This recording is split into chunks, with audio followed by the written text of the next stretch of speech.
In this training module, you're going to learn to drive a diesel-electric locomotive and how the controls differ from a multiple unit. This is a BR Class 66 diesel-electric locomotive typically used for freight operations in the United Kingdom. In some trains, it is first necessary to insert the reverser handle. We need to do that on this one.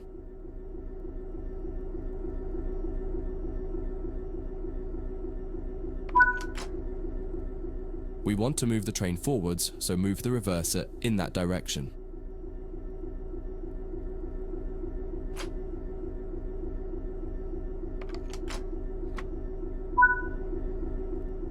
The train brake on the Class 66 uses a sprung lever. Holding it one way will gradually release the brakes until you release the lever. Holding it the other will gradually apply the brakes. You need to keep an eye on the two brake gauges in front of you. The larger one in the middle is the brake pipe. The outside needle shows the target pressure and the inside needle shows the actual pressure. When you apply or release the brakes, the outer needle moves and the onboard control systems will begin to adjust the brakes to match your setting. You can make a change to the brakes and focus on the road ahead while the system works to match the pressure you've set. The second gauge of note is the brake cylinder gauge, which is the second from the left. This tells you exactly what is happening with the brakes on the two sets of wheels on the locomotive.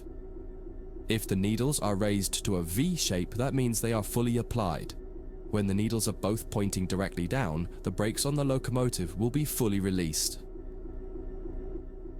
You can learn more about braking systems elsewhere in the training center. But for now, you just need to remember that you are directly controlling the outer needle on the brake pipe gauge and that the end result is shown on the brake cylinder gauge.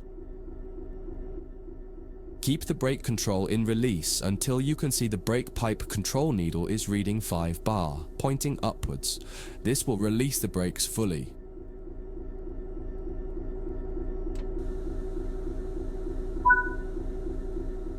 Watch the brake cylinder gauge to see it gradually reduce to 0.0.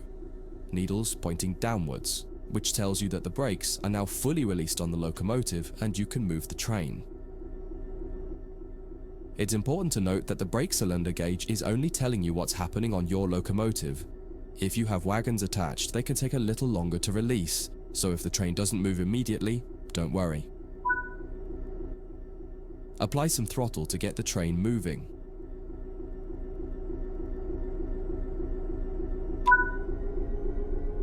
As you apply power, notice the ammeter rising, the gauge on the right-hand side with the colored sections.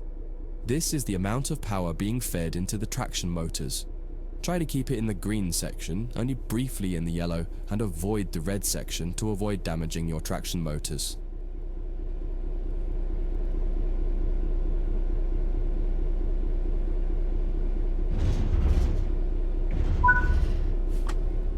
Now that you've reached your target speed, you can move the throttle control back to 0. The train will then coast on level ground and the train will only slow down very gradually.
That's far enough. Bring this train to a complete stop by holding the brake control in the apply state until you see the brake pipe control needle in the center of your cab desk showing about 4 bar.